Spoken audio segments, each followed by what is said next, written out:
میں جناب نصیر الحق ہاشمی صاحب سے گزارش کروں گا جو میگزین ایڈیٹر ہیں روزنامہ پاکستان کہ وہ آج کے موضوع کے اوپر اپنی آراء جو ہے ہمارے سامنے پیش کریں۔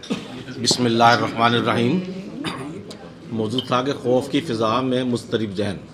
دیکھیں بات یہ ہے کہ ہم تو پچھلے کوئی 30 سال سے حالت جنگ نہیں ہے۔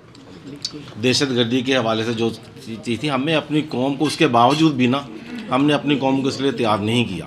سوشل میڈیا کی ہم بات کرتے ہیں، اصولی طور پہ چاہیے یہ کہ اسکول، کالج اور یونیورسٹی ہمیں ان کے اساتذہ کی یہ تربیت کرنی چاہیے کہ وہ اپنے طالب علموں کو بتائیں اور اس ہنگامی انداز میں بتائیں کہ اس طرح بتائیں کہ یہ دیکھیں اصل تو وہی طالب علم ہے نا جنہوں نے یہ سوشل میڈیا استعمال کر رہے ہیں، وہی لوگ ہیں۔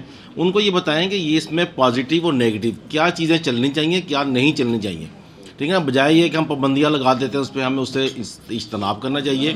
اور دوسرا یہ کہ جنگ آج نہیں تو کل، جنگ تو ہمارے پہ آنی ہی آنی ہے۔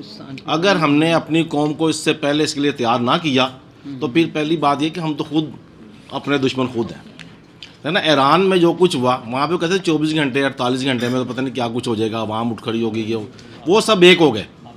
لیکن ہمارے یہاں پہ احتجاج ہوتا ہے اور ہم اپنی چیزوں کو توڑنا پھوڑنا شروع کر دیتے ہیں، آگ لگانی شروع کر دیتے ہیں۔ اب اپنے گھر کو تو ہم کچھ نہیں کرتے، دوسرے کے گھر پہ جا کے ہم پتھر مارنا شروع کر دیتے ہیں۔ ہمیں اپنی قوم کو اس میں شعور دینے کی ضرورت ہے اور یہ بہت اہم چیزیں ہیں۔ جب تک یہ چیز نہیں ہوگی میں سمجھتا ہوں کہ یہ ہمارا آنے والا کل جو ہے نا وہ آج سے زیادہ خطرناک ہوگا۔ بہت شکریہ۔